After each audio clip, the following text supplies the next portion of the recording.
आता 11 महिन्यानंतर सरकारला सांगावं या मागणीसाठी सर्व कार्यपरिषदेवरती जिल्हा राज्यातील 36 जिल्हा अधिकारी एकवटलेले भाऊ महाराज यांच्या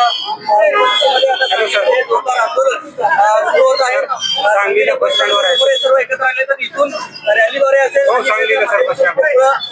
कृष्णा नदीवर जाणार आहे। कृष्णा नदीवर आपली गाराणी कृष्णा आईला सांगणार आहे।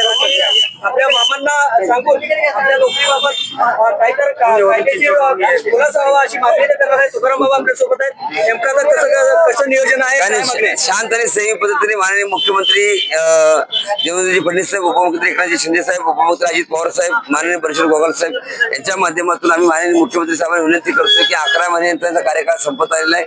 अजून काही मुलं जे आणि आतापासून आम्ही आंदोलन सुरू करतोय। शांत आणि संयमी पद्धतीने सरकारने दखल घ्यावी आणि पायी आम्ही चालत होतो कृष्णामाई घाटावरती जाऊन त्या ठिकाणी आंदोलन करतो।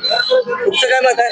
छत्रपती शिवाजी महाराजांच्या या उभ्या महाराष्ट्रामधून 134 लोकांनी 1,34,000 लोकांनी नाही का ताकदीने आणि जोशीने हे उपोषणामध्ये सामील झालेले आहेत। आणि आमच्या आम्हाला सांगायचं आहे, भाषाला घरी बसू नका, बेरोजगार करू नका। जशा प्रकारे तुम्ही आम्हाला रोजगार दिला आणि मोठ्या करण्याचा प्रयत्न केला तसं वाऱ्यावर सोडू नका, आमच्यावर अन्याय करू नका। तुमचं काय मत आहे?